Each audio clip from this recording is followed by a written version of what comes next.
नेप्सेको Elliot wave विश्लेषण preference र alternative काउन्टको आधारमा नेप्सेको पछिल्लो मूल्य गतिविधि र भविष्यको प्रक्षेपणलाई बुदागत रूपमा तल प्रस्तुत गरिएको छु। 1. Preference count bearish correction review. यो विश्लेषणको मुख्य प्राथमिकता प्रेफरेन्स हो। मूल संरचना मार्केट 3028 को उच्च बिन्दुबाट सुरु भएको ठूलो करेक्सनको बी वेभ भित्र छ। वर्तमान अवस्था 1816 बाट बढेको यात्रामा फिफ्थ वेभ 3028 मा समाप्त भयो र 2469 मा ठूलो ए वेभ पहिलो करेक्सन समाप्त भयो। अहिले बी वेभ रिट्रेसमेन्ट अनगोइङ छ। बी वेभको लक्ष्य यो बी वेभ रिट्रेसमेन्ट 2750 को आसपास अर्थात् 50-60% रिट्रेसमेन्टमा समाप्त हुने अपेक्षा गरिएको छु। अन्तिम चरण बी वेभ पूरा भएपछि मार्केट 2400 भन्दा तलको तहमा झरेर ठूलो सी वेभ पूरा गर्नेछ। जोखिम व्यवस्थापन यस दृष्टिकोणलाई प्राथमिकता दिँदा हाल 2600 को तह नजिकबाट हरेक वृद्धि एभ्री राइजलाई सेलिङ अपर्चुनिटीको रूपमा हेर्नुपर्ने हुन्छ। प्रेफरेन्स काउन्ट इन्भ्यालिडेट हुने अवस्था यदि नेप्से अबको दिन 2694 भन्दा माथि गएर बन्द भयो भने यो प्रेफरेन्स बेरिश काउन्ट इन्भ्यालिड हुने सम्भावना बढ्नेछ। 2.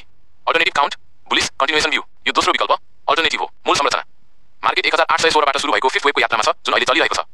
वर्तमान अवस्था 2469 मा फोर्थ वेभ पूरा भयो। फिफ्थ वेभको सुरुवात 2469 बाट फिफ्थ वेभ सुरु भएको छ जसको पहिलो उपवेभ first wave of fifth wave 2694 लाई ब्रेकआउट गरेपछि लिडिङ डायगोनल वेभ बनाएर पूरा गर्नेछ। करेक्सन र बाउन्स मार्केट 2694 को ब्रेकआउट पश्चात 50% रिट्रेसमेन्ट 2580 देखि 2600 को टेरिटोरीमा second wave of fifth wave healthy correction लिन सक्ने अपेक्षा गरिएको छ। कन्फर्मेसन यदि नेप्से 2694 लाई ब्रेक गर्छ र 2750 भन्दा माथि जान्छ भने मात्र यो अल्टरनेटिभ बुलिश काउन्टलाई प्राथमिकता दिन सकिन्छ र यसलाई प्रेफरेन्स काउन्ट मान्नेछौँ। यसैगरी third wave of fifth wave 3080, fourth wave of fifth wave 2860 र अन्तिम fifth wave of fifth wave 3200 मा सकिने प्रक्षेपण गर्न सकिन्छौँ। समरी सर्ट टर्म रणनीति जबसम्म मार्केट 2694 भन्दा तल छ तबसम्म प्रेफरेन्स काउन्ट सक्रिय छ र अझै बढी करेक्सनको सम्भावना उच्च रहनेछ। ब्रेकआउट स्तर 2694 माथि लागेमा अल्टरनेटिभ काउन्ट बलियो हुनेछ र बुलिश यात्राको अन्तिम बिन्दुतर्फ मार्केट जाने सम्भावना बढ्नेछ।